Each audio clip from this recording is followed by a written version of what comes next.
वृन्दावनेश्वरी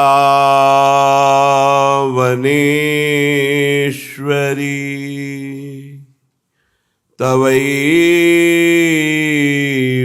पदारविन्दम्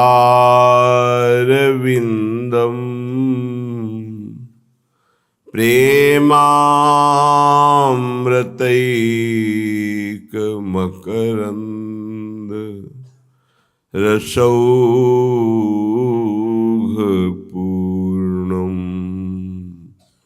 हृद्यर्पितं मधुपतेः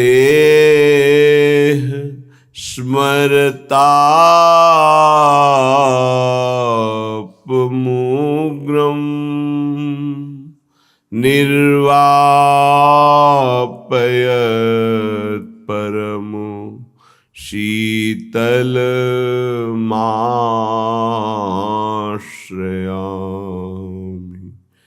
परम शीतलमाश्रयामि।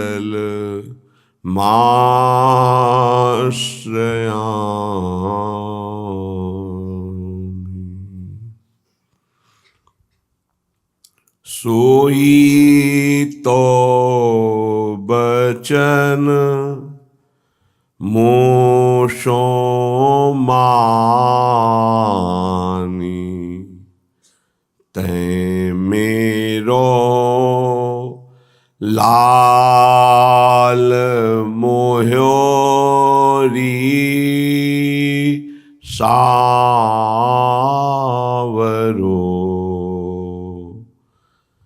तै मेरो लाल मोह्योरी सावरो नवनिकुंज सुख पुंज महल में सुबस बसो यह गाँव रे ते मेरो लाल मोह्योरी सांवरो नव नव लाड़ लड़ाई लाड़ली लाड़ली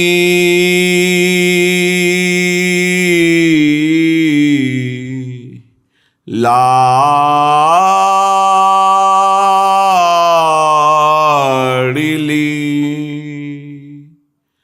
नव नव लाड़ लड़ाई लाड़ली नहीं नहीं ये ब्रज जावरो श्री हरिदास के स्वामी श्यामा कुंज बिहारी पे वारोंगी मालती भावरो श्यामा कुंज बिहारी पे वारोंगी मालती भावरो सोई तो बचन मोशो मानी ते मेरो लाल मोह्योरी सावरो मोह्योरी सावरो। जब अनंत कृपा का असीम प्रभाव उदय होता है तब उपासक का हृदय प्रभु में लगता है। बहुत काल तक प्रभु की आराधना जब होती है तब प्रेम उदय होता है। प्रेम का विशुद्ध उज्ज्वल प्रकाश श्री वृंदावन नित्य विहार लीला में है। उज्ज्वलता जहां किंचन मात्र स्वसुख वांछा ही नहीं है, मोक्ष सुख की आकांक्षा का भी त्याग है और प्रभु से सुख पाने की आकांक्षा का भी त्याग है। एकमात्र अपने प्रभु प्रिया प्रीतम को सुख पहुंचाने की निरंतर सेवा वृत्ति जिनके हृदय में जागृत हो गई है, धन्य धन्य धन्य तेई जे इनके उपास्य है। धन्य है उनका जीवन, धन्य है जो इनकी उपासना प्राप्त कर लिए और उपासना में रत है। ये कृपा से होता है, अपने लोगों के ऊपर अहेतुकी कृपा हुई है। ये कृपा बहुत समर्थ है, इस कृपा को कोई भी बांध रोक नहीं सकता। कृपा का प्रवाह इतना प्रबल होता है कि जीव को बहाकर ईश से मिला ही देता है। ऐसी कृपा का हम सदैव समादर करें। प्रभु और प्रभु की कृपा दो नहीं है, गुरुदेव और गुरुदेव की कृपा दो नहीं है। कृपा ही मूर्तिमान होकर आचार्य और गुरुदेव के रूप में प्रकाशित होती है। कृपा रूप जो वपु धर्यो, मानो कृपा ने ही शरीर धारण किया हो। ऐसे आचार्य, ऐसे गुरुदेव जो हमें आदेश करते हैं, उपदेश करते हैं, उसमें अपने जीवन को लगा दें उन्हीं के बल से, तो देर न लगे ये जड़ता हमारी नष्ट हो जाए। जो देह से प्यार है, भोगों से प्यार है, माया से प्यार है, ये परिवर्तन होकर एकमात्र प्रभु से प्यार हो जाए। श्रीपाद प्रबोधानंद जी महाराज कह रहे हैं, गुणैः सर्वैर्हीनोऽप्यः मखिल जीवाधम तमो प्यशेषैर्दोषः स्वैरपि चवलितोर्दुर्मतिरपि प्रसादात् यस्यैवाविद्मोह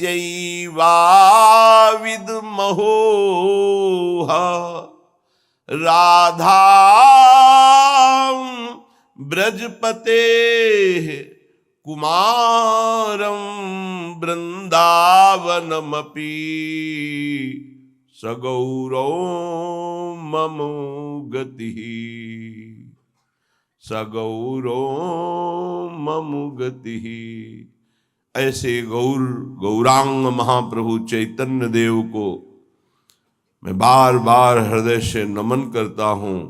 वही हमारी गति है जिन्होंने गुणैः सर्वहीनोप्यः मखिल जीवधाम तमोप्यशेषैर् दोषः स्वैरपि च वलितोर्दुर्मतिरपि, मुझ सर्वगुणहीन को,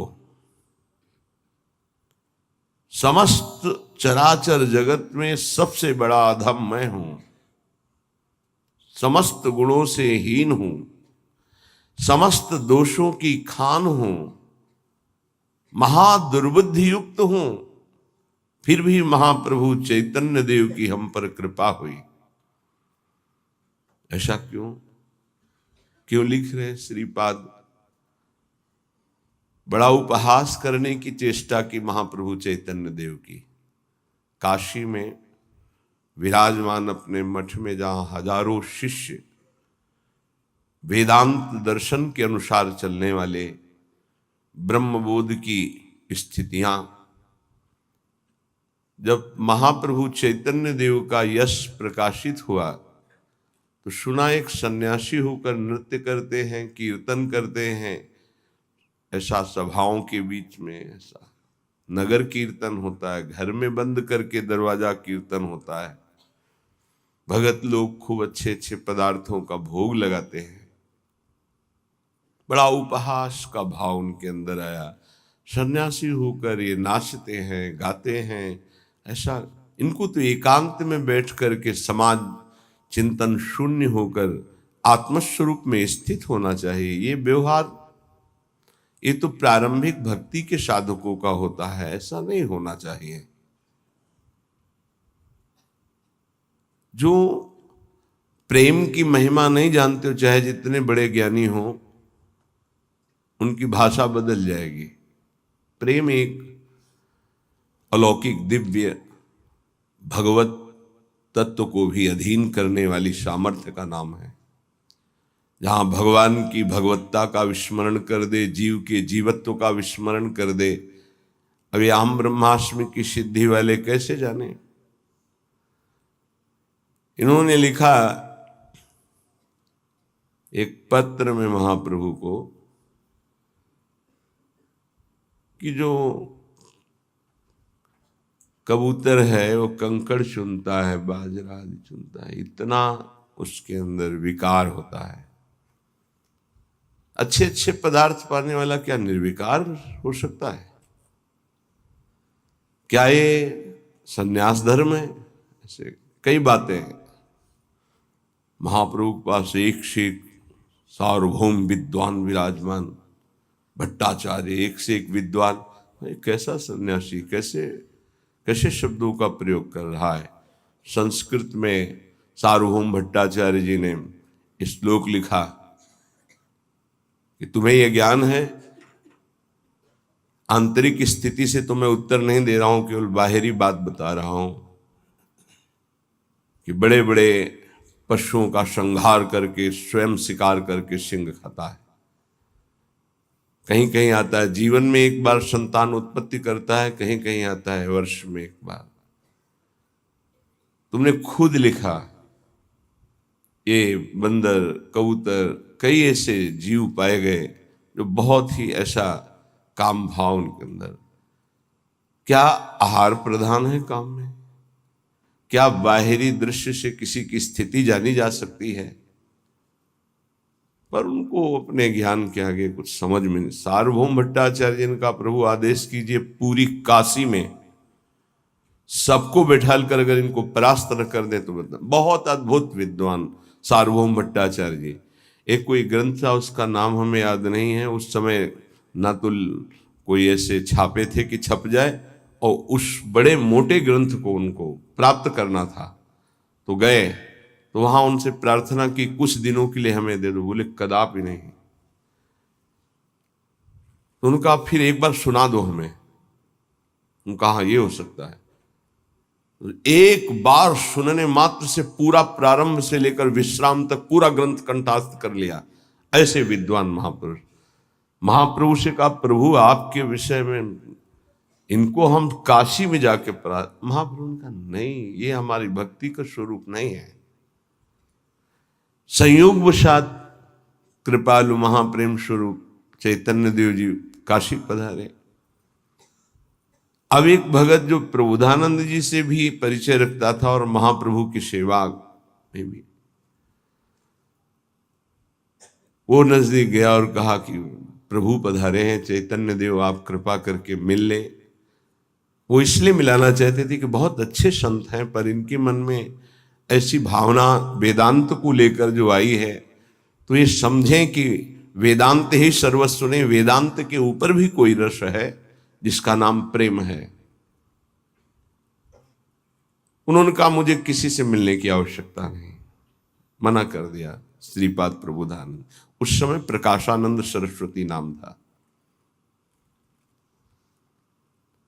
भक्त ने पहले चैतन्य महाप्रभु को प्रार्थना के द्वारा राजी किया कि प्रभु यदि श्रीपाद निमंत्रण दे दें तो आप कृपा करके उनकी सभा में पधारेंगे। तो प्रभु श्रीपाद पर कृपा करना ही चाहते थे। ये महापुरुषों का स्वभाव होता है कि जो उनकी निंदा, अवहेलना, अपमान करे उसका परम मंगल कर दें। ये उनका स्वभाव होता है, कोई नहीं जान पाएगा इस स्वभाव को। श्रीपाद से कहा हमारी इच्छा है कि हम आप सब संतों को प्रसाद भोग पवाएं और एक संत संगोष्ठी हो जिसमें महाप्रभु चैतन्य देव भी पधारे। उनका हाँ, इसमें मुझे कोई परेशानी नहीं, क्योंकि वो हमारे यहाँ आएंगे। मान बड़ा सूक्ष्म विषय होता है। इतना बड़ा ज्ञानी महात्मा और मान को अभी बांधे हुए है, यही बहुत मुश्किल होता है। तभी बड़े संतों ने कहा है, कंचन तजना सहज है, सहज त्रिया का नेह, मान बढ़ाई ईर्ष्या दुर्लभ तजनाए। ईर्ष्या से प्रेरित होकर निंदा की और मान के अधीन होकर उनके चरणों में नहीं गिरे जाके। जब ये कि हमारे आश्रम आएंगे तब उन्होंने कहा फिर को तो कोई बात नहीं, आने दीजिए। और उनको था कि सभा में बैठ करके हम उनको इस तरह की चेष्टाओं के लिए उनको कहेंगे तो वो खुद मानेंगे कि गलती है। बड़े ऊंचे मंच पर सभा बनी, सब संतों के गिरदे लगे हुए हैं, सब भगवत स्वरूप महात्मा होते हैं। सब इंतजार कर रहे थे केवल चैतन्य देव पधारे और शास्त्रार्थ शुरू हो। महाप्रभु तो प्रेम की साक्षात, जहां वो उच्च स्वर में बोलते थे, अमार प्राणनाथ कृष्ण, तो ऐसा लगता था कि प्रेम फैल रहा है, वर्षा हो रही। कोई ऐसा नहीं होता हा कृष्ण ना बोल दे। अमार प्राणनाथ कृष्ण, मेरे प्राणनाथ कृष्ण, नाम कीर्तन के बीच में जोर से महाप्रभु बोलते थे। दैन्यता तो कूट कूट के भरी हुई, क्योंकि स्वयं प्रभु है। प्रेम शिथिल शरीर, नेत्र घूर्णी प्रेम मद से, जैसे प्रियाजू की अंग कांति, ऐसे महाप्रभु चैतन्य देव की अंग कांति। गौर वर्ण देखे तो लुभायमान हो जाए, ऐसे कमल नयन, विशाल नेत्र। जो ही पधारे तो किसी को कहना नहीं पड़ा कि खड़े हो जाओ। जितने सब थे उनकी रूप माधुरी को देखते ही खड़े हो गए। श्रीपाद फिर भी नहीं कहा बैठो बैठो, आने दो ना उनको। एक भगवत प्रताप होता है, जैसे रावण की सभा में जब हनुमान जी को बांध के लाया गया तो सब खड़े हो गए आश्चर्यचकित होकर। किसी की हिम्मत नहीं थी कि आसन में बैठा रहे। इतने बड़े महापुरुष राम भक्त पधारे, सब खड़े हो। रावण सबसे बैठ जाओ बैठ जाओ, इसका सम्मान थोड़ी करना है। वो तो असत अविद्याग्रसित, लेकिन ये विद्या के पारंगत विद्वान पर मान का कुछ ऐसा स्वभाव होता है कि वो अपने आगे किसी की नहीं चलने देता। महाप्रभु बैठ गए जहां सबके चरण धोए गए थे, वो उस जगह पर बड़ी शिथिलता है, प्रेम विवशता है। अब तो श्रीपाद के हृदय में जलन हुई कि अरे इतने बड़े महापुरुष जिनका पूरे विश्व में यश फैल रहा है और वो ऐसे दैन्य। धिक्कार है हमारे मान को। उठे और नजदीक गए और बाहु पकड़ी और कहा स्वामी जी आप यहाँ क्यों बैठ रहे हैं, आप पधारिए ना। तो उनका नहीं प्रभु, आप गुरुजनों के सामने वहां बैठना मेरा उचित नहीं, मैं तो अपने नियत स्थान पर बैठ गया हूं प्रभु, उचित। ये जो दैन्यता का प्रभाव, लुट गए पर चरण नहीं पकड़ पा रहे थे, फिर भी मान रोक रहा था। सभा में जाके बैठे, कई वेदांत की बातें की, तो महाप्रभु हर वेदांत के प्रश्न का उत्तर श्री कृष्ण परख देते और कहा वेदांत सूत्रों की रचना और भाषा प्रकट करने वाले भगवान व्यास देव जी भी सब कुछ करके भी एक अशांति का अनुभव कर रहे थे। बाद में देवर्षि नारद जी की प्रेरणा से जब श्रीमद् भागवत श्री कृष्ण रूप माधुरी लीला माधुरी का गायन किया तो उनको परम विश्राम मिला। वो क्यों नहीं वेदांत में परम शांत हो गए थे, क्यों रचना की? बहुत विशेष चर्चाएं हुई। श्रीपाद प्रभावित तो हुए, पर बार बार तर्क उठ रहा था, क्योंकि बहुत बड़े विद्वान थे।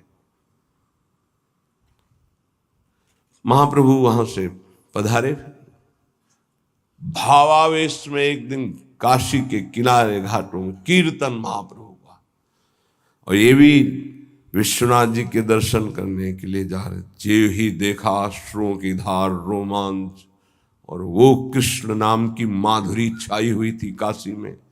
अब लगा कि अब नहीं, अब मान का बोझा मैं नहीं ढो सकता। गए, दंड रख दिया चरणों में, साष्टांग लौट गए। प्रभु अब नहीं, बहुत रोका अपने को। इस मान ने मुझे बहुत दुख दिया, और इसी मान ने आपको उपहासास्पद वचन कहे। प्रभु अब इस अधम को स्वीकार कर लीजिए। महाप्रभु श्री भावावेश में उठाए और कहा, प्रकाश तो हो चुका है, पर प्रबोध नहीं हुआ। आज से तुम्हारा नाम प्रकाशानंद नहीं, प्रबोधानंद होगा।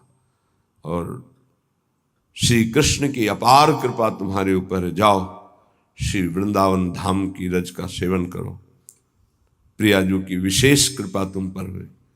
वही कह रहे हैं, गुणैः सर्वहीनोऽप्यहमखिल जीव धाम तमो।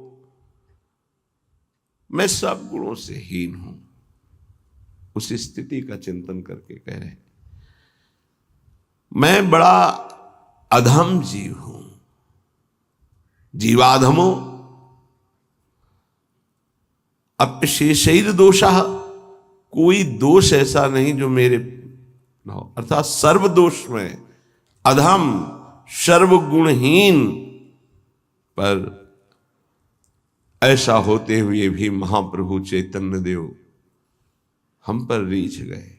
यद्यपि मैं महादुर्बुद्धि हूं, पर उनकी कृपा कोरने प्रसादाद यस्यैवाविव दमहो राधाम ब्रजपते। मुझे श्री किशोरी जी लाल जो मिल गए, मुझ महान अधम, सर्वगुणहीन, सर्वदोष युक्त, महान दुर्बुद्धि पर हम पर कृपा हो गई गौरांग महाप्रभु की। और मुझे कुमारम वृंदावनम अपि सगौरव मम गति, ये जो ब्रजेंद्र कुमार श्री लाडली लाल हैं, वृषभानु पुत्री श्री किशोरी जू और नंद के लाडले श्री लालजू, तो ये ब्रज कुमारो, इनकी प्रीति श्रीधाम वृंदावन, ये तो सगौरव मम गति ही, ये तो गौरांग महाप्रभु ने कृपा की तो मुझे काशी से भेज दिया वृंदावन, और उनके प्रताप से मुझे रस सिद्ध रसिकों का संग और प्रिया प्रीतम का प्रेम रंग, इसलिए ऐसे गौरांग महाप्रभु मेरी गति हैं। मैं कोटिशा उनके चरणों में नमस्कार करता हूं। इह भ्राम भ्रामम, क्या महापुरुषों की महिमा है कि जो उन पर श्रद्धा न करे उनको भी अमोघ वस्तु प्रदान करते हैं। जो श्रद्धा कर ले तो क्या दुर्लभ है। ये कैसा स्वभाव भगवान का और भगवान के प्रेमी जनों का है। जो श्रद्धा और विश्वास कर ले तो अमोघश्च निश्चित कल्याण होता है, लेकिन ऐसे महापुरुषों से यदि अश्रद्धा का भी भाव जोड़ दे तो भी वो उसका परम कल्याण कर देते हैं, निश्चित परम कल्याण का। ऐसे भगवान की विशुद्ध कृपा होती है, तब इस भूतल पर प्रभु के प्रेम रूप ऐसे महापुरुष पधारते हैं और नाम रूप लीला धाम की स्थापना करते हैं। इह भ्राम भ्रामम जगति नहि गंधोपि कलितौ, यदि यस्तत्रैवाखिल निगम दुर्लक्ष्य शरणौ, अपारे श्री वृंदावन महिम पीयूष जलधौ महास्वर्योन्मीलिन मधुरिमणि चित्तम लगतु में। हे भाई, तुमसे प्रार्थना करता हूं कि इस जगत में यह भ्रामम भ्रामम, चाहे जितना घूम के देख लो। घूमने का मतलब दो होता है, एक होता है शरीर से चलकर घूमना और एक होता है विषयों में घूमना। ये जगत के अंतर्गत है। चाहे जितने विषय भोग लो, चाहे जितना भ्रमण कर लो, लेकिन जो तुम्हारे अंदर की मांग है सुख प्रेम, वो इस जगत में नहीं मिलेगा। पूरे जीवन करके देख लो, ना मानो। जब मृत्यु आ जाएगी तब तुम्हें पता चलेगा कि मैंने जीवन भर क्या किया है। उस समय परिणाम पता चलता है। कह रहे नहीं गंधोपि कलितो, तुम जो चाह रहे हो उसकी गंध भी नहीं है इस संसार में। और सब लगे हैं इसी संसार में उसी को खोजने के लिए। क्या? सुख, जिसमें दुख का लेश भी नहीं, आत्यंतिक सुख। ये मोक्ष में है, ये परम पद में है, ये प्रियालाल के चरणों में है। संसार में इसकी गंध भी नहीं, खोज खोज कर अनंतों बार मर चुके हैं, इस बार भी मर जाएंगे, नहीं मिलेगा। यह भ्राम भ्रामम जगति नहीं गंधोपि कलितो, खूब भ्रमित होकर के भोग लो, खूब भ्रमित होकर भ्रमण कर लो, इसकी गंध भी नहीं मिलेगी जिसकी तुम खोज कर रहे हो। क्या? सुख शांति। कभी किसी को पैसे से, भोगों से, नाना प्रकार की वस्तुओं से कभी नहीं हो सकती, पर ऐसा भ्रम है कि नहीं, इसी से होगी। सुख शांति के दाता भगवान से हम सुख शांति नहीं मांगते, मांगते हैं अशांति प्रदान करने वाले भोग, धन, वैभव, पद, प्रतिष्ठा। यदि यस तत्रैवाखिल निगम दुर्लक्ष शरणौ। और तुम्हें बता दें कि परम प्रेम सुख वेद भी नहीं प्रदान कर सकते। वेद भी जिसे नेति नेति कहते हैं, उन प्रभु को प्रेमाधीन किए हैं, और उस प्रेम का परिचय देवर्षि नारद जी कहते हैं, वेदान्नपि सन्न्यस्ति सा केवलम अवच्छिन्न अनुरागम लभते। जो वेद का भी संपूर्णतया संन्यास कर देता है, त्याग कर देता है, वो परम प्रेम को प्राप्त होता है। इसलिए कह रहे हैं यदि यस तत्रैवाखिल निगम दुर्लक्ष शरणौ। दुर्लक्ष है, जिस रस की बात हम कर रहे हैं वो वेदातीत है। अलक्षौ राधाख्यम निखिल निगमई रप्यति तराम। यदि यस तत्रैवाखिल निगम दुर्लक्ष शरणौ। इनकी सामर्थ्य नहीं है। ये भगवान की महिमा का वर्णन करके भगवत स्वरूप बना देंगे पक्का, पर प्रेम की प्राप्ति तो बोले फिर तो आगे बढ़ो, प्रेमी रसिक महापुरुषों का संग। अपारे श्री वृंदावन महिम पीयूष जलधौ महास्वर्योन्मीलन मधुरिमणि चित्तम लगत में। यदि तुम अपने हृदय की जो खोज है प्रेम और सुख, उसको पाना चाहते हो तो अपारे अपार ये विराजमान है। कहां? बोले श्री वृंदावन महिम पीयूष जलधौ, अमृत रस से भरा हुआ, अपार सुख से भरा हुआ महामहिम श्री वृंदावन धाम है। महा आश्चर्यमय माधुर्य प्रकाशित हो रहा है। महास्वर्योन्मीलन मधुरिमणि चित्तम लगत में। इसलिए मेरा चित्त वेद वेदांत से, संपूर्ण जगत के लोक लोकांतर के भोगों से विरत हो गया है। अब वृंदावन का आश्रय लेकर प्रिया प्रीतम के चरणों में मेरा चित्त समर्पित हो चुका है। इसलिए जयति जयति वृंदारण्य मानंद सिंधो रनुपमिव सारम शारदा कोट्य कथ्यई खग मृग तरुवल्ली कुंजवापी तड़ागस स्थलगिरि हृदयनी नाम अद्भुतै सौभगाद्यै। मैं वृंदावन के खग मृग पशु पंछियों को साष्टांग प्रणाम करता हूं। खग मृग पशु पंछी जे आबन के चरण शरण रख लीजिए। ये बड़े बड़े प्रेमी परमहंस हैं। हर महापुरुष ने प्रणाम किया है वृंदावन के खग मृग पशु पंछियों को। यहां की तरुलताओं को हम बार बार प्रणाम करते हैं। यहां की सरोवरों का, कूप का जल, विश्व का कोई तीर्थ इनकी समानता नहीं कर सकता। ध्यान रखना, जैसे हमारे ब्रज में राधा कुंड, मानस सरोवर, श्याम कुंड, मानसी गंगा, अप्सरा कुंड, बहुत से ऐसे ब्रजमंडल में कुंड हैं। इनका जो पावन जल है तो तीर्थ भी समानता नहीं कर सकते। आप सोचेंगे कि तीर्थ क्यों नहीं, क्योंकि जितने भी तीर्थ हैं सब तीर्थपाद प्रभु से या तीर्थपाद प्रभु को भजने वाले महापुरुषों से प्रकाशित हुए हैं। लेकिन ये स्वयं प्रिया प्रीतम का निज खेत, जहां प्रेम खेल हो रहा है, निज खेत है।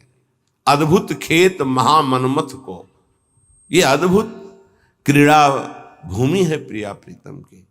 यहां की समानता, यहां के जल की, आप यहां का पानी पी रहे हैं जो यहीं प्रकट होकर, भले आप किसी पद्धति से फिल्टर से उबाल कैसे भी पी, लेकिन यहीं का आप ये समझो कोई भी तीर्थ यहां के जल की समानता नहीं कर सकता, यहां की रज की समानता नहीं कर सकता। इसलिए धन्य है उनका जीवन जो वृंदावन का जल पान करते हैं। धन्य है उनका जीवन जो वृंदावन के खग मृग पशु पंछी इनको प्रणाम करते हैं, इनकी सेवा भावना रखते हैं। धन्य है जो यहां की लता और तरु का सेवन करते हैं। सौभाग्य समृद्धियों से मंडित कर देने वाली ये बात है। जितना तुम्हें ऐश्वर्य लौकिक पारलौकिक वो सब धूल धूसरित लगने लगेगा जब वृंदावन का ऐश्वर्य प्रकाशित होगा आपके हृदय में। कोटि कोटि सरस्वती जी की भी सामर्थ्य नहीं है कि वो वर्णन कर सके वृंदावन की महिमा को। अरे अद्भुत आनंद का समुद्र अनुपम सार स्वरूप है। इसलिए मैं बोलता हूं जयति जयति वृंदारण्यम आनंद सिंधो। हे आनंद समुद्र वृंदावन आपकी जय हो, जय हो, जय हो। देखो जिसकी महिमा सुन रहे हो, कैसे कृपालु प्रियालाल है, वो मुझे धाम वास दे दिया। कभी आप इस विषय में सोचते हैं कि आप क्या अधिकारी हैं इस विषय के? किशोरी जी ने कितनी हेतु की कृपा की है। इस कृपा को अब ठुकराइएगा नहीं तो इसी जन्म में प्रियालाल का साक्षात्कार हो जाएगा। कृपा को ठुकराना क्या होता है? अवहेलना करके सांसारिक राग के दबाव में आकर अपने प्रभु को भूल जाना, नाम वाणी से विमुख हो जाना, सांसारिक भावों का पोषण करने लगना, ये कृपा को ठुकरा। कितनी बड़ी कृपा! ध्रुवदास जी कह रहे, बार बार तो बनत नहीं या संजोग अनूप, मानुष तन वृंदा विपिन रसिकन संग विरूप। मनुष्य का शरीर वृंदावन धाम का आश्रयवास, रसिक महापुरुषों का संग और प्रिया प्रीतम की उपासना, भाई ये बार बार संयोग नहीं बनेगा। बहुत बढ़िया संयोग बना है, निकल चलो इस माया दलदल से निकलकर प्रिया प्रीतम के प्रेम रस में डूब जाओ। पूज्यपाद श्री उड़िया बाबा जी महाराज, भक्त का शरणागत का कल चर्चा हुई थी। ये 9 स्वरूप हैं।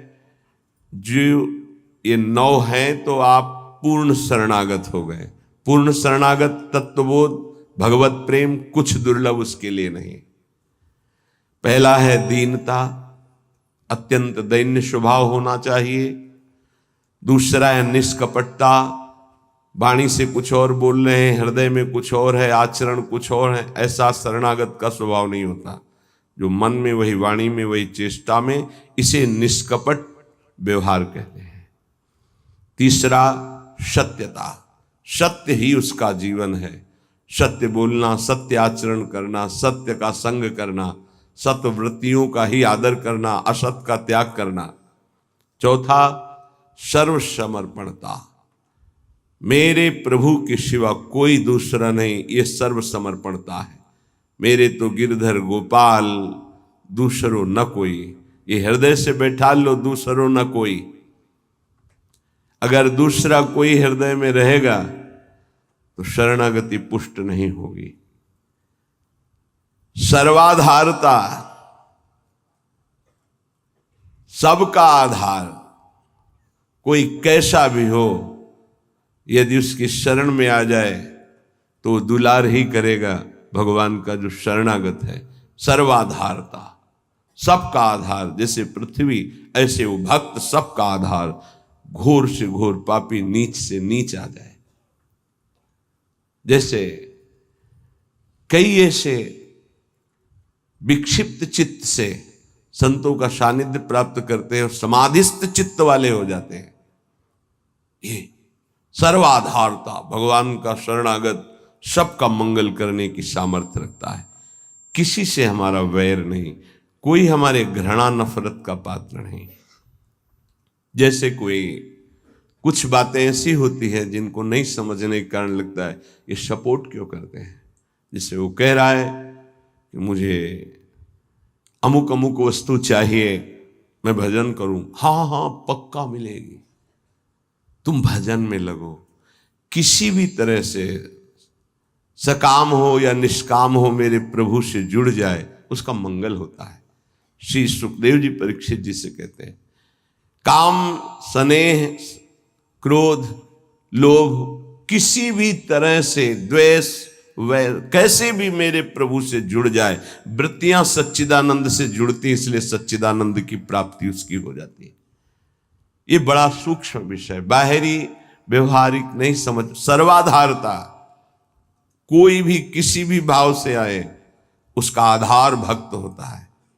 चिंता मत करो, भगवान बड़े कृपालु हैं। बहुत जल्दी परम मंगल हो जाएगा।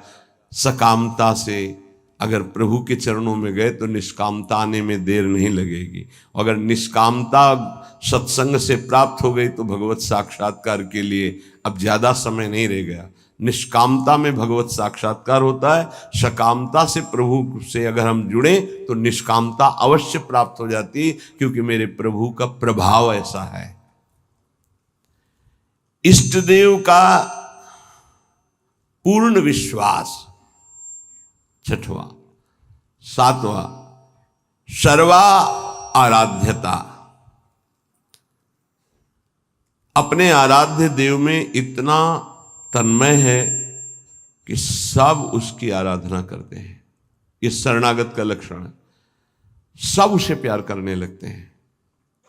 सर्वा आराध्यता, ये सद्गुण प्रकाशित होता है। जैसे सर्वाधारता, सबका आधार, ऐसे सर्वा आराध्यता, उसके ऐसे सद्गुण प्रकाशित होते हैं। उसका ऐसा प्रभाव स्वभाव कि सब उसकी आराधना करते हैं। आठवां, इष्टानन्यता, एक भरोसो, एक बल, एक आस विश्वास। नवा, निज स्वरूप विस्मरण, अपनी भी याद गई, केवल अपने इष्ट देव की याद। देखो, वेदांत में निज स्वरूप स्मरण, प्रेम में निज स्वरूप विस्मरण।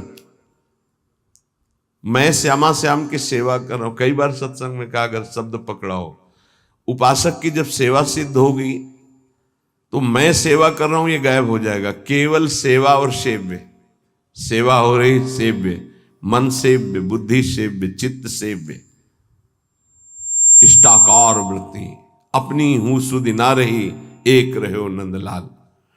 तो इष्ट देव का निरंतर जो चिंतन करते हैं, सत्संग करते हैं भगवत प्रेमी महात्माओं से, तो उनको ये 9 प्रकार की शरणागति पूर्णता कराने वाली प्राप्त हो जाती है।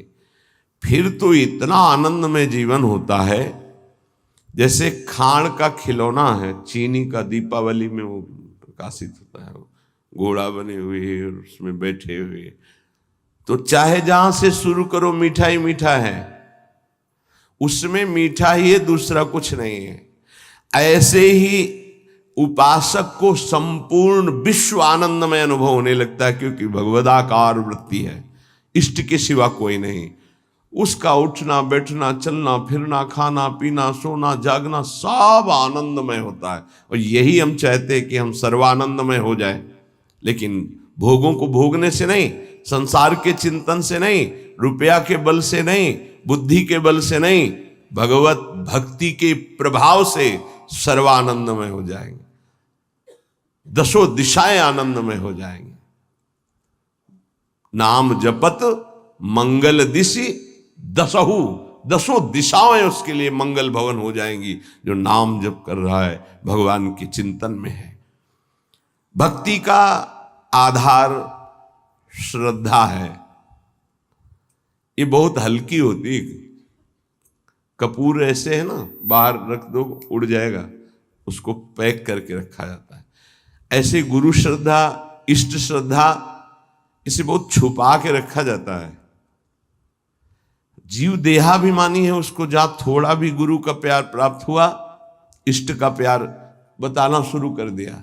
आज स्वप्न में हमने देखा था ऐसा, हो भगवान आए थे, ऐसा आए थे, वैसा।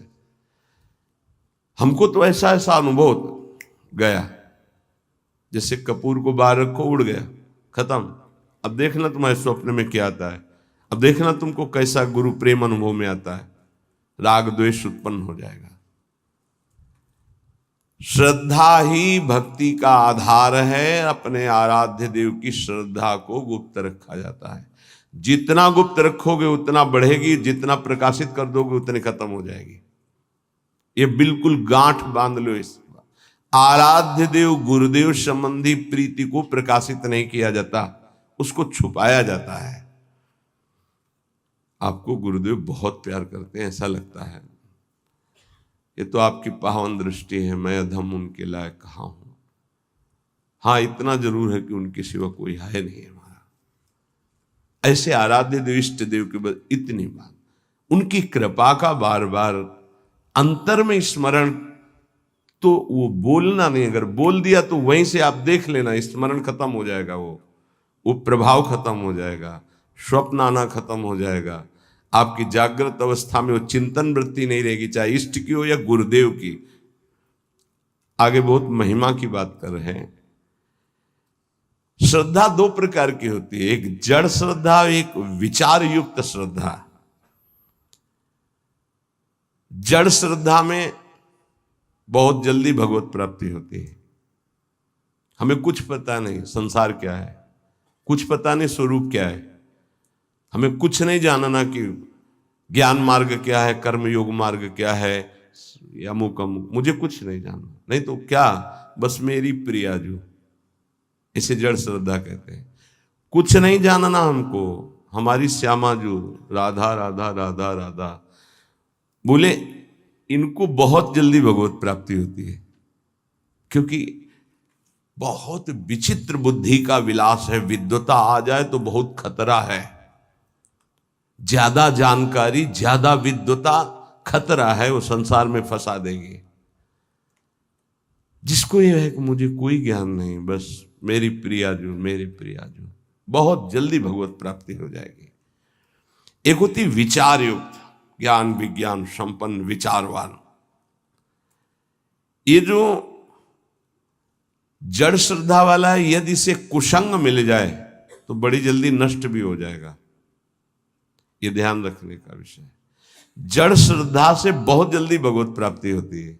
जड़ श्रद्धा में, ये लो तुम्हारे ठाकुर जी हैं, सिलपिल्ले बाई को पत्थर का टुकड़ा दे दिया, उसी से भगवत साक्षात्कार हो गया। कितने ऐसे महापुरुषों का वहां विचार थोड़ी है कि ये तो पत्थर का टुकड़ा दिया, कोई आकृति नहीं, कोई शालिग्राम नहीं, कोई नर्मदेश्वर नहीं, गुरुजी ने हमको तो फुसला दिया, फुसला दिया। ये जड़ श्रद्धा में विचार नहीं, एक है विचार युक्त श्रद्धा, एक है जड़ श्रद्धा। इससे बहुत जल्दी भगवत प्राप्त। एक संत भगवान को देखा कि वो एक तौलिया, बड़ी तौलिया, उसमें सैकड़ों छेद थे और बहुत पुरानी और मलिन थी कि अगर शायद ऐसे करो तो नुच जाए। वो ऐसे सर पे डाले रहते थे।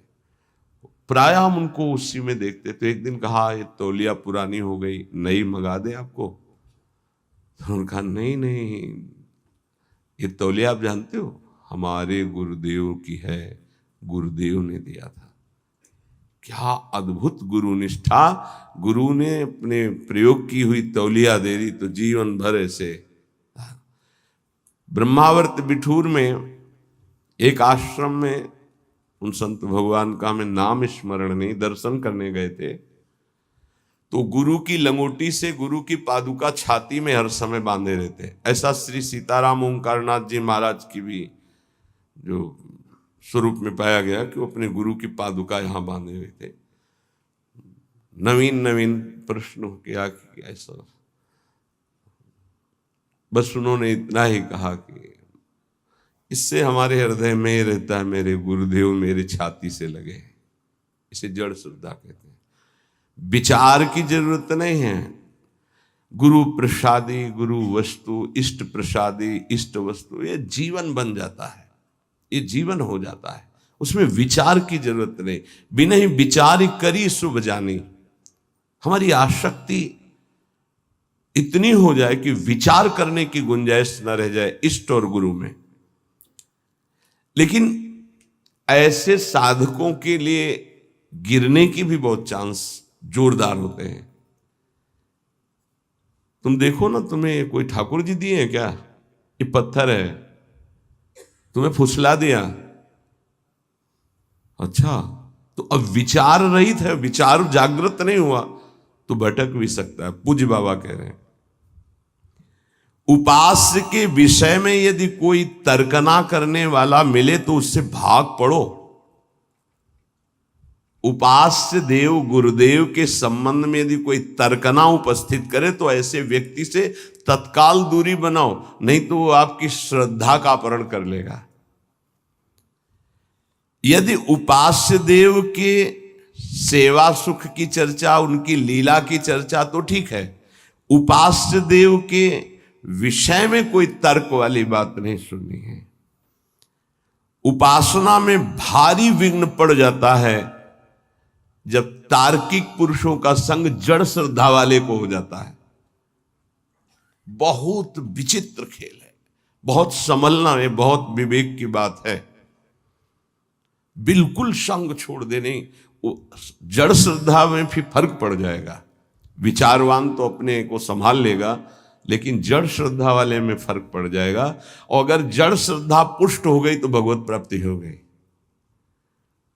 उपासना में जो विघ्न है वो सबसे बड़ा तार्किक पुरुषों का संग है। पूज्य बाबा गुरुदेव के बताए मंत्र, गुरुदेव के दिए उपास्य देव और गुरुदेव की दी हुई साधना में किसी का हस्तक्षेप बर्दाश्त न करे। इस बात को बहुत जोर से पकड़ लीजिए यदि मंगल चाहते हो तो। गुरुदेव के बताए हुए मंत्र, गुरुदेव के दिए हुए इष्ट देव और गुरुदेव की बताई हुई उपासना साधना में कभी भी किसी भी तरह का हस्तक्षेप बर्दाश्त न करें।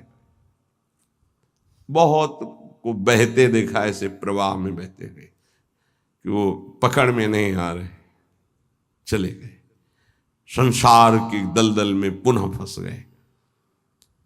कभी भी ऐसे तार्किक पुरुषों का संग न करे जो आपकी उपासना का खंडन कर रहे हो।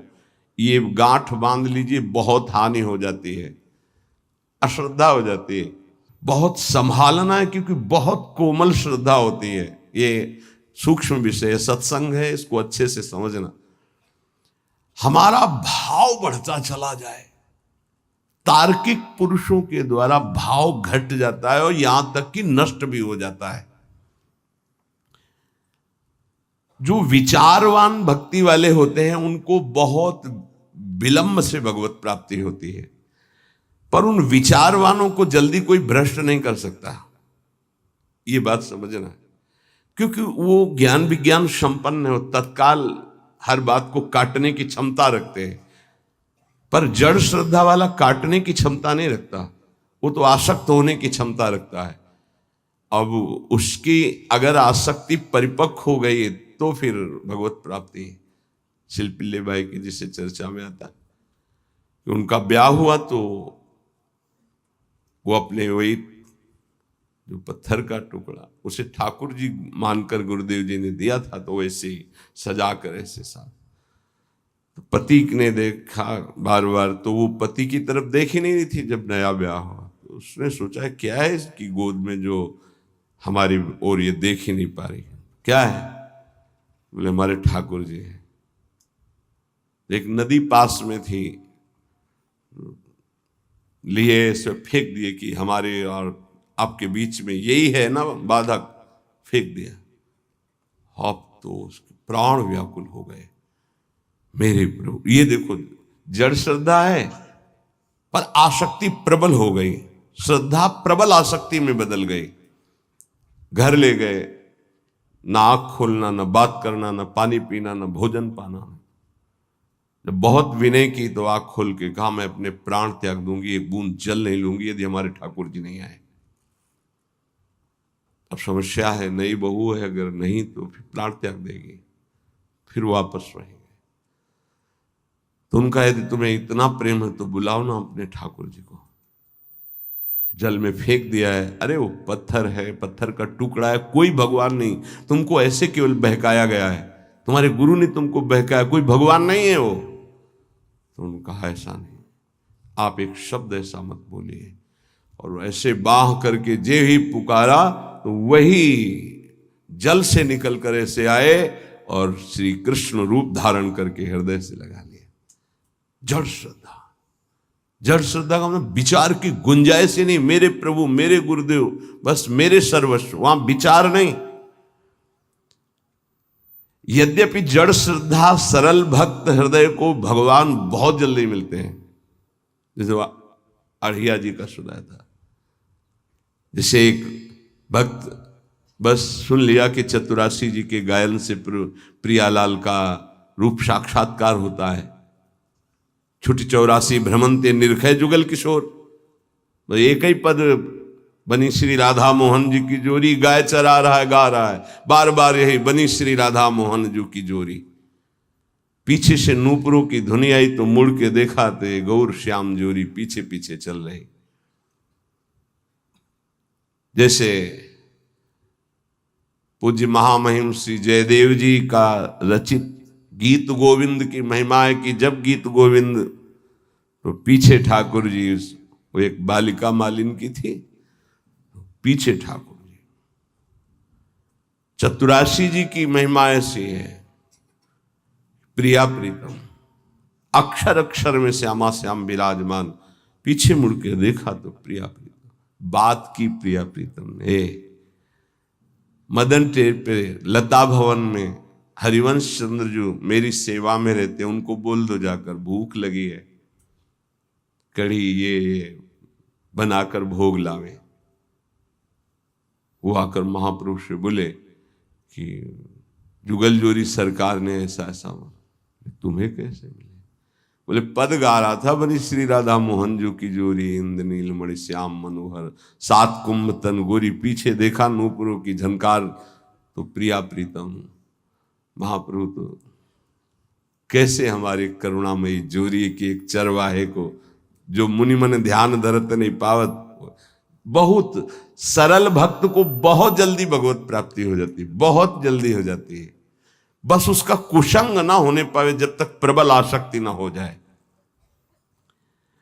सरल भक्त को इन विचारवान तार्किक जनों का संग नहीं करना चाहिए, इससे उनकी श्रद्धा में शिथिलता आ जाएगी, अनुभव शून्य हृदय होने लगेगा, कृपा जो हुई है उसका भी अनुभव नहीं होगा। बहुत बचो संग से।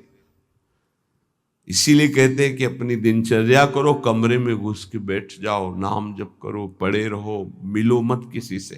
ये जो कह रहे हैं इसका मतलब समझो, बाहरी हवा लगेगी, आंतरिक निष्ठा में फर्क पड़ जाएगा।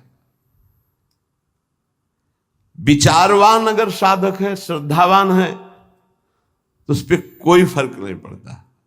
जैसे विचारवान साधकों से बहुत तर्क किया जाता है, हे शास्त्र वो शास्त्र वो शास्त्र की बातें, दौड़ा दौड़ा के उनको वहीं खड़ा कर दिया जाता है। आखिरकार रस का स्वरूप क्या है, वो अपने आप। पर ये सब बुद्धि की दौड़ भाग है, विश्राम मिलेगा सरल भाव से। संत सरल चित जगत हित जान स्वभाव सने। भागते भागते जब थक जाता है तब भगवान की शरण में आता है। आना तो पड़ेगा ही। हरि शरणम सनकादि बोलते हैं तो औरों की बात क्या। विरोधी संग पतन, उपासक सावधान, ये प्रेम का मार्ग है। विरोधी संग से बहुत बचना चाहिए। जैसा संग होता है वैसा रंग चढ़ने लगता है। भक्त को भगवान के स्वरूप का ज्ञान, भगवान का दर्शन, भगवान के साथ खेल खेलने का सौभाग्य, तीन बातें जो प्राप्त होती है ये ज्ञानी को नहीं प्राप्त होती है। भगवान के प्रेम स्वरूप, भगवान का दर्शन, संभाषण और भगवान के साथ खेलना, ये नहीं। ये बड़ी दुर्लभ बात भक्ति से प्राप्त होती, इसलिए सर्वोपरि भक्ति।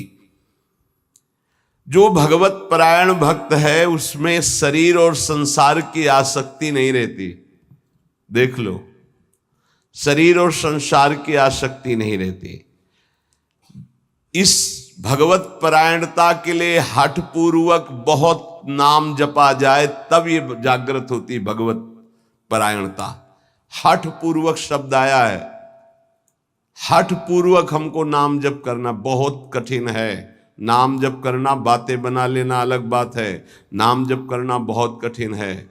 अगर नाम जप हठ पूर्वक करोगे तो संसार शरीर की आसक्ति नष्ट हो जाएगी, भगवत परायण हो जाओगे, भगवान के तत्व का ज्ञान हो जाएगा, भगवान से प्रेम हो जाएगा, भगवान का साक्षात्कार हो जाएगा, भगवान से वार्ता होगी, भगवान के साथ खेलोगे। जब भगवत परायणता जागृत होती है तो कुत्ता गधा चांडाल जहां दृष्टि जाती वहां श्री कृष्ण दिखाई देते हैं। विद्या विनय संपन्ने ब्राह्मणे गविहस्तनीश्वनी च सुपाके चा पंडिता समदर्शिना, ये तत्वबोध हो जाता है भक्त को, क्योंकि उसकी दृष्टि भगवत स्वरूप हो गई तो पूरी सृष्टि भगवत स्वरूप हो गई। किसकी? जो हठ पूर्वक नाम जप करता है। हठ पूर्वक मतलब स्वाद नहीं मिल रहा, कोई रुचि नहीं, पर गुरुदेव ने कहा इसलिए मुझे जप करना ही है। जब बिना किसी प्रयास के भगवत स्मरण चलने लगे, बिना कोई अटकल लगाए कि अरे सब में भगवान है और भगवान दिखने लगे, तो समझ लेना चाहिए कि अब हमारा कार्य पूरा हो गया है।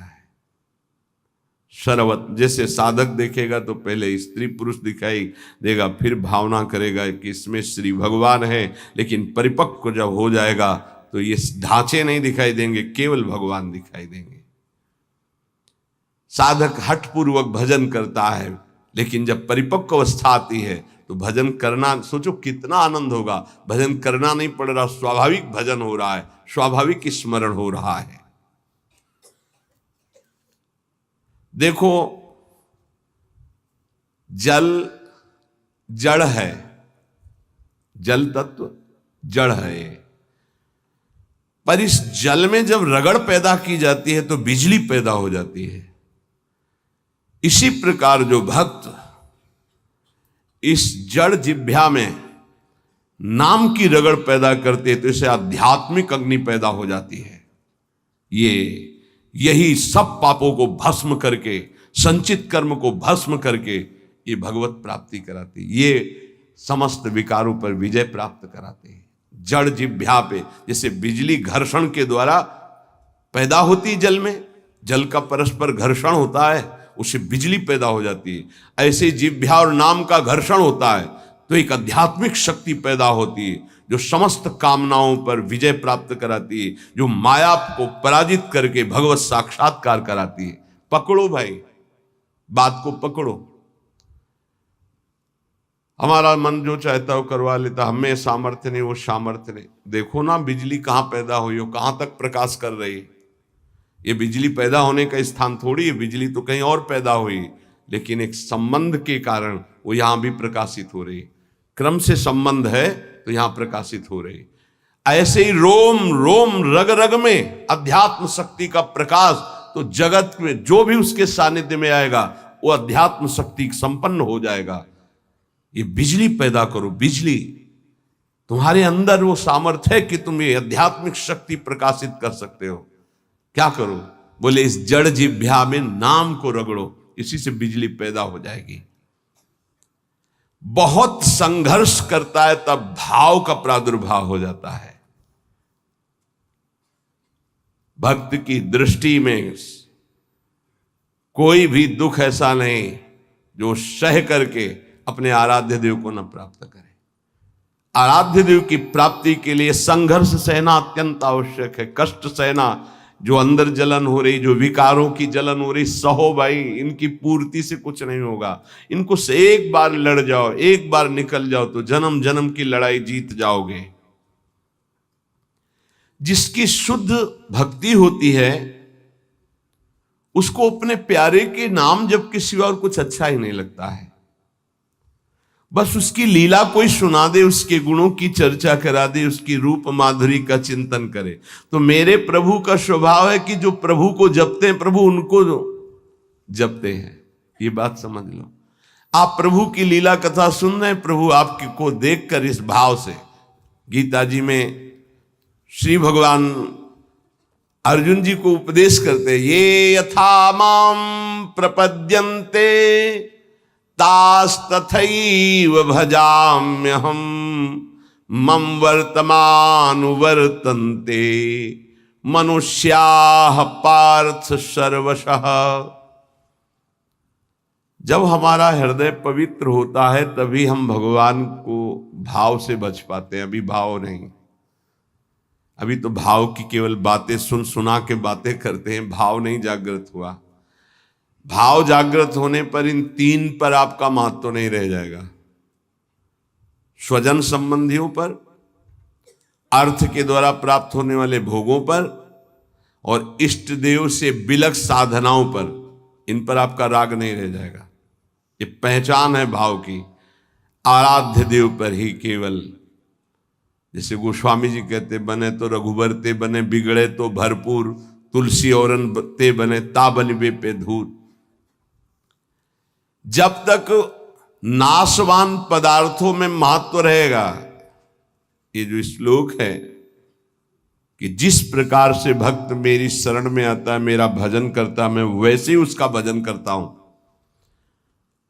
नाशवान पदार्थों का महत्व देने से हमारा मन अपवित्र हो जाता है। नाशवान पदार्थों के भोगने से हमारी इंद्रियां और तन अपवित्र हो जाता है, हमारे कर्म अपवित्र हो जाते हैं, तो जन्म निश्चित हो गया अगला। और जब हम भगवान की शरण में आते हैं, भगवत नाम जप करते हैं, भगवत शरणागत होते हैं, भगवत भक्तों का संग करते हैं, तो सारी मलिनता नष्ट हो जाती है। तन की, मन की, स्वभाव की, सब मलिनता नष्ट हो जाती है। इस बात को समझिए।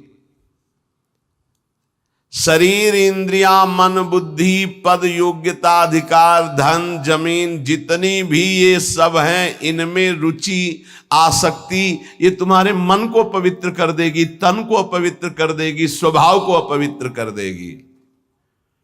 अगर इन्हीं सभी को प्रभु को समर्पित करके कर्तव्य कर्म का पालन करते हुए नाम जप करोगे तो सब कुछ पवित्र हो जाएगा। जैसे जड़ मिठाई कभी ऐसे लगाने वाली नहीं होती, लेकिन जब प्रभु को अर्पित करते तो प्रसाद हो जाती है। मांग करके किनका मिलता है तो बड़ा आनंद का अनुभव होता है, मेरे प्रभु का प्रसाद है।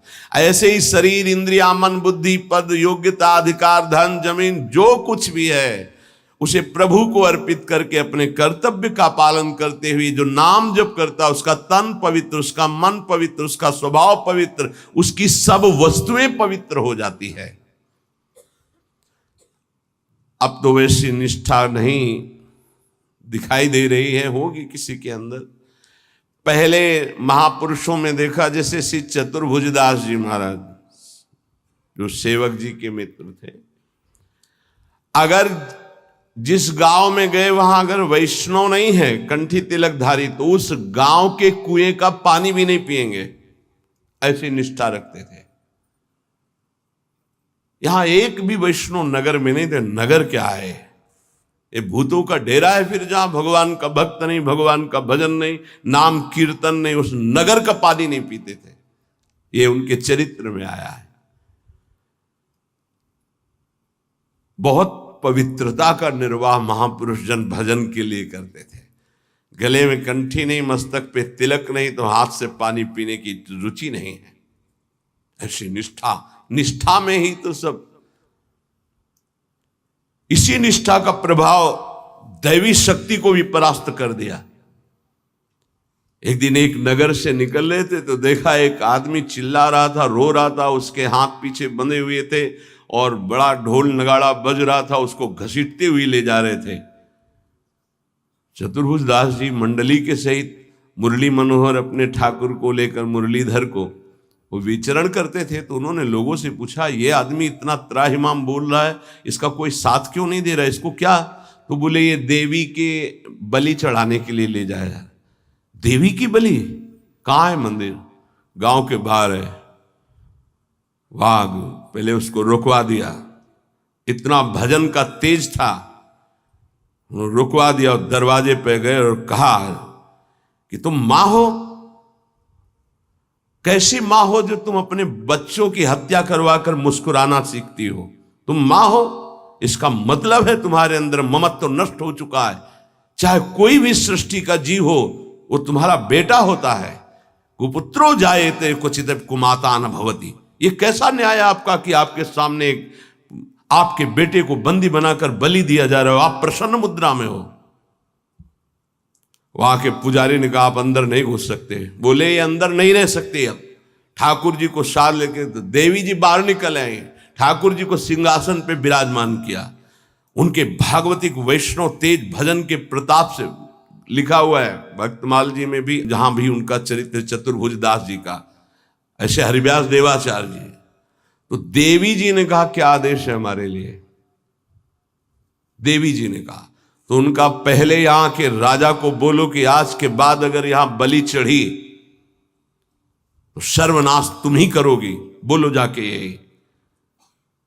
राजा को जाकर के देवी जी ने भय दिखाया और कहा अगर आज के बाद किसी भी जीव की हमारे ऊपर बलि चढ़ाई गई तो अब हम वैष्णवी हो गई है, आज के बाद को नहीं। हाँ, अगर बलि चढ़ानी तो नारियल नींबू आदि, ये नहीं, जीवों की बलि नहीं। कंठी बांधी देवी जी के और श्री जी के चरणारविंद की आसक्ति का मंत्र दिया देवी जी को चतुर्भुज दास जी ने। ठाकुर मुरलीधर को वहां विराजमान करके नाम कीर्तन बंद करा दी, प्रथा मुक्त करवा दिया। जो बलि के लिए लाए, नाम बल, भजन बल। यदि आप प्रभु का आश्रय नहीं लिए, नाम जप नहीं कर रहे, तो यही शरीर, इंद्रियां, मन, बुद्धि, पद, योग्यता, अधिकार, धन, जमीन, ये तुम्हारे तन को मलिन, मन को मलिन, स्वभाव को मलिन और अगला जन्म निश्चित। जैसे कोई कहता है हम तो पिछले जन्म को मानते नहीं, अगले जन्म को मानते ही नहीं, तो तुम्हारे मानने न मानने से सृष्टि चल रही क्या? कि तुम मानोगे तो सृष्टि चलेगी, नहीं तो बंद हो जाए। हम मानते नहीं सूर्य उदय होता है तो सूर्य उदय बंद हो जाएगा क्या? तुम्हारे मानने ना मानने से क्या ईश्वर का संविधान और शासन आंख मूंदने से टल जाएगा क्या? तुम्हारे ऐसा कहने से टल जाएगा क्या? अगर नहीं मानते हो तो है कोई परम शक्तिशाली जो बरबस जीव को उसके कर्म को भुगवा रहा है कोई कर्म का प्रबल फल देने वाला महान ईश्वर जो सुख और दुख के चक्र में पूरी सृष्टि को फंसाए हुए है। उसी से मुक्त होने के लिए वही है एकमात्र जिसका आश्रय ले लो। ये यथा माम प्रपद्यन्ते तास तथैव भजाम्य हम मम वर्तमानो वर्तन्ते मनुष्या पार्थ सर्वशा। भक्त भगवान की जिस भाव से, जिस संबंध से उपासना करता है, भगवान वैसा ही दर्शन देते हैं। देख लो, जब जहां जैसा भक्तों ने भाव किया, भगवान वैसी ही लीला की। ऐश्वर्य भाव रखोगे तो ऐश्वर्य दिखाई देंगे, माधुर्य भाव रखोगे तो माधुर्य दिखाई देंगे। भगवान उसी प्रकार से भक्त के अनुभव में आते हैं जो जैसा भगवान के प्रति भाव रखता है। कोई भक्त भगवान को अपना गुरु मानता है तो भगवान श्रेष्ठ गुरु रूप में आ जाते हैं। अगर कोई भगवान को शिष्य मानता है, ऐसे संत महात्मा जन जो भगवान को शिष्य मानते हैं, तो भगवान एक श्रेष्ठ शिष्य बन जाते हैं। देखो संदीपनी जी के शिष्य बने, विश्वामित्र जी के चरण चापे, वशिष्ठ जी के समीप बैठकर शिष्यत्व स्वीकार कर योग वासिष्ठ का प्रवचन सुना।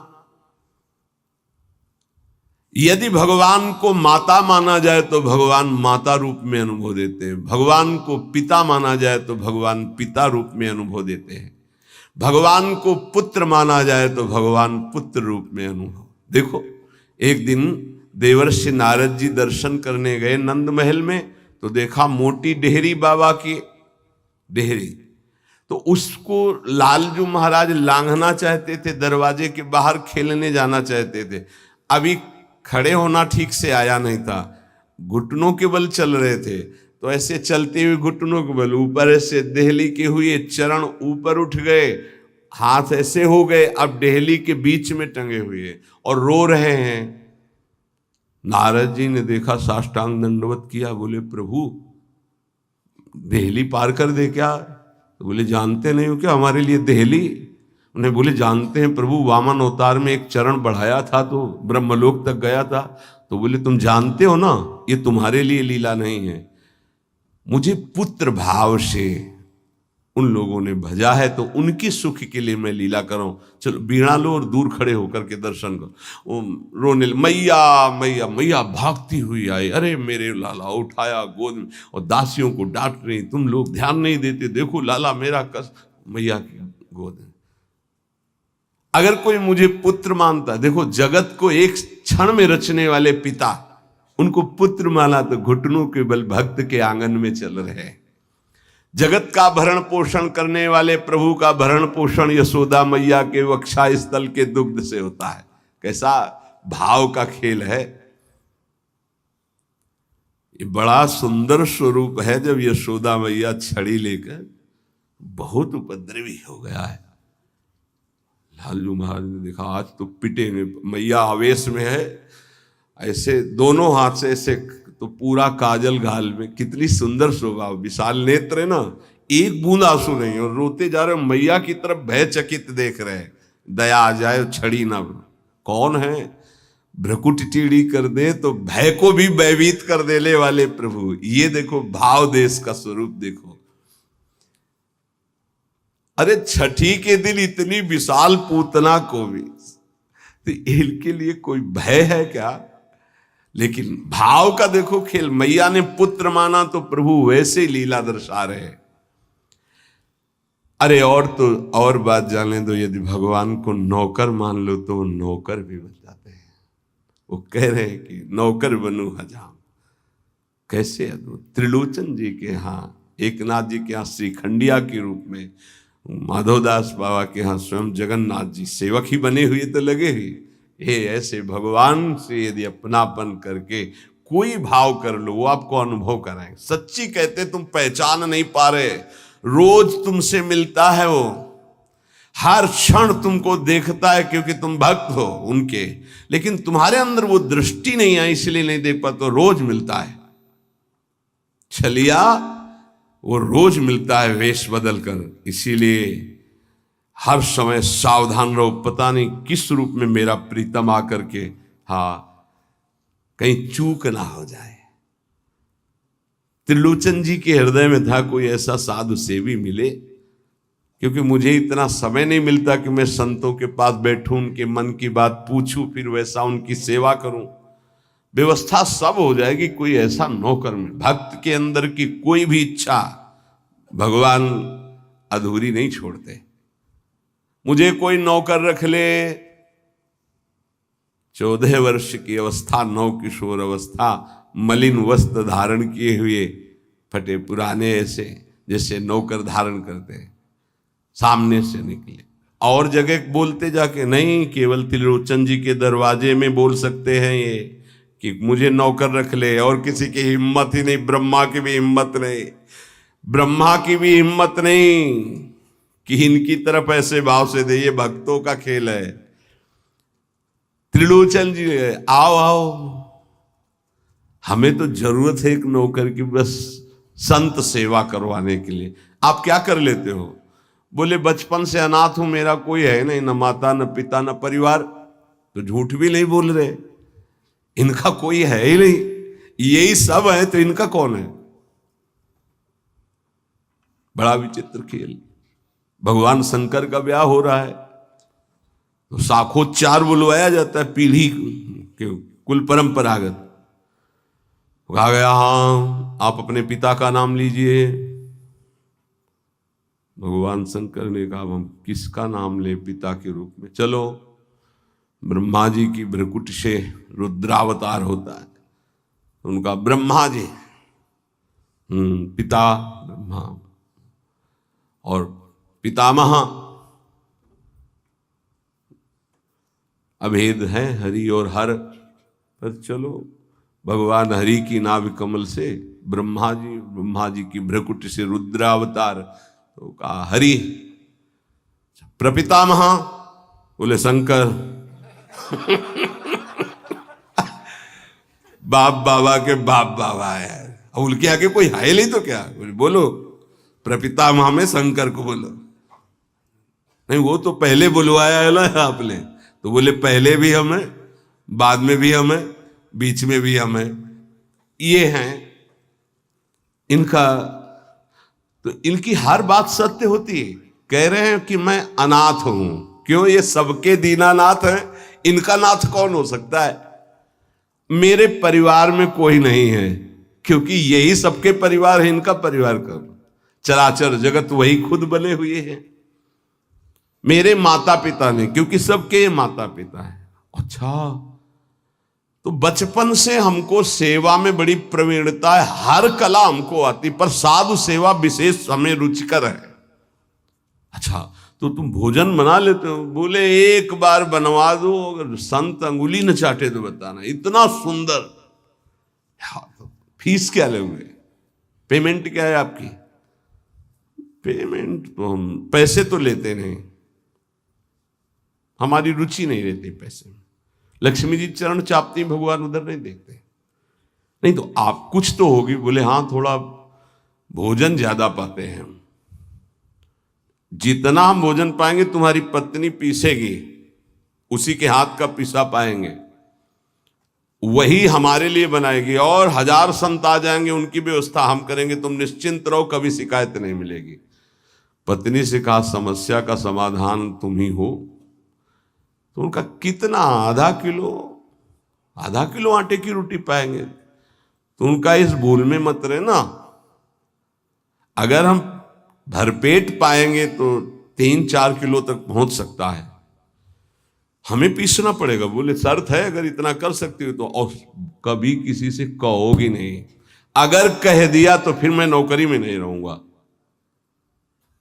त्रिलोचन जी ने पत्नी से कहा बहुत सेवा की भावना हमारे अंदर थी, ये पुष्ट हो जाएगी इससे, तुम इतना स्वीकार कर लो। ठीक है, दोनों टाइम का भोजन हम बना के पीस के तुम्हें पवाएंगी, और तुम संत सेवा। भगवान जैसे किसी के मन में चल रहा है कि आज बढ़िया कढ़ी बनती है ऐसी ऐसी, तो भगवान वैसे ही बना के सबकी सेवा में रत। अब तो वहां संत समाज आती, खूब नाम कीर्तन, खूब कथा। त्रिलोचन जी निहाल हो गए कि मुझे, और नाम पूछा तुम्हारा नाम क्या है? तो बोले अंतर्यामी। अंतर्यामी, जब से अंतर्यामी ये सेवक पधारा, तब से जो संत सेवा हुई, मन नाच पड़ा। भगवान को बार बार धन्यवाद देते, प्रभु ऐसा सेवक भेज दिया। और ये नहीं समझ पा रहे थे कि जिनको धन्यवाद दे रहे वही है। अब सुबह का पीसना 10 बजे तक पीस कर बना के खवाया, बर्तन मांजा, शाम के फिर पीसने का नंबर, क्योंकि उतना ही पाना है। वर्ष भर हो गया, कहीं जाने को नहीं मिला। एक दिन आया कि दोपहर थोड़ा समय में तो निकले, बगल में पड़ोसन मित्र थी उसके, वो गए तो उन्होंने कहा कि बहन बहुत दुबली हो रही हो, कुछ बात तो है ही है। और माताओं बहनों का एक बड़ा विचित्र चरित्र है, वो यही कहेंगे कहना नहीं किसी से, पूरी बात ऐसे फैल जाएगी, क्योंकि महाराज ये स्वभाव रखा गया है। महाराज युधिष्ठिर जी ने ये शाप दे दिया था। जब सबको अर्घ दान दिया जा रहा था तो माता कुंती ने कहा कि बेटा कर्ण को भी अर्घ दान दे दीजिए, जो पित्त तर्पण आदि के मंत्रों द्वारा। तो उनका उसके कारण ही पूरे वंश का कौरवों के विनाश हो गया। अगर वो साथ ना देता तो कभी हमसे युद्ध ही नहीं होता। ऐसे विपक्षी के लिए आप कैसे बोल दिए कि आप उसको पित्त तर्पण करो इस समय? माता आपकी बुद्धि कैसा निर्णय कर रही है? ऐसे धूर्त को तुम कह रहे हो कि मैं, जो द्रौपदी के लिए गंदे वचन बोला, जिसके बल से बलवान होकर दुर्योधन ने युद्ध किया, न जाने क्या क्या कष्ट सहना पड़ा। तो उनका बेटा तुमसे छुपाया था एक बात है। क्या? वो तुम्हारा बड़ा भाई है। कर्ण मेरा बड़ा भाई? तब उन्होंने कहा मां अगर तुम इतना कह देती तो मैं पैर छूकर जे ही उसके सामने झुकता तो पूरा बच जाता, राज समाज नहीं मारा जाता, क्योंकि उसी के बल से दुर्योधन बलवान होकर लड़ रहा था। हमें कोई वैर होता ही नहीं। जब कर्ण को हम अपना राज्य दे देते तो दुर्योधन का मित्र ही था, कोई झगड़ा ही नहीं होता। मां ये बात पहले क्यों नहीं बताई?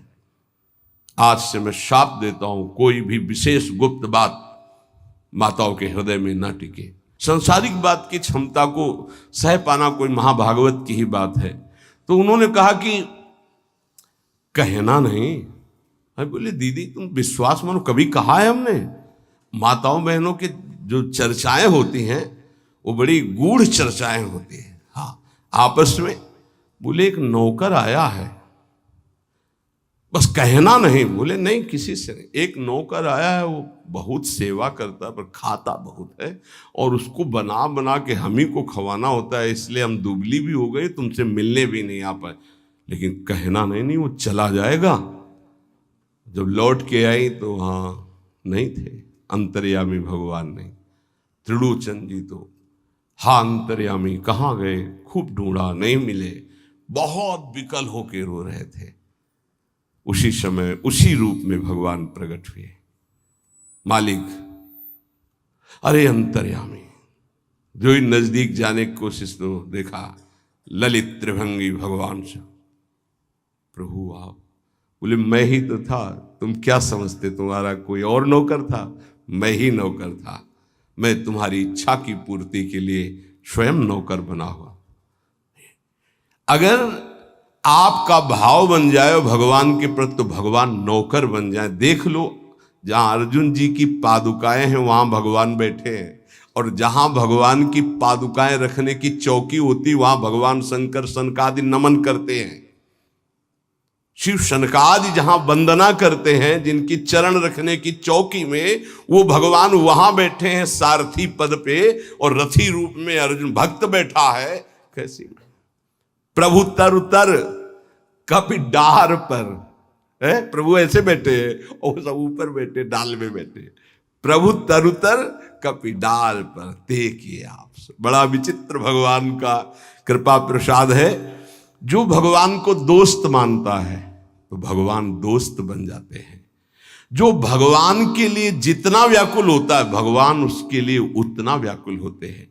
भगवान भक्त के बिना तभी नहीं रहते जब भक्त भगवान के बिना नहीं रह सकता। ये ध्यान रखना। आप जी रहे हो अच्छे से, वो छुपे हुए हैं। जिस दिन आप व्याकुल हो जाओगे वो छुप नहीं पाएंगे। वो बड़े प्रेमी हैं, तत्काल आपका साक्षात्कार हो जाएगा। भगवान श्री कृष्ण चंद्रजू कहते हैं मुझे जो जिस भाव से भजता है। देखो अभी क्या भाव से भज रहे हो, अब भी भज रहे हो विषय भाव से, भोग भाव से। जिस जिस भाव को आप, तो वही श्री कृष्ण बने हुए। सच्ची बात मान लो, उनके सिवा कोई नहीं बना होगा।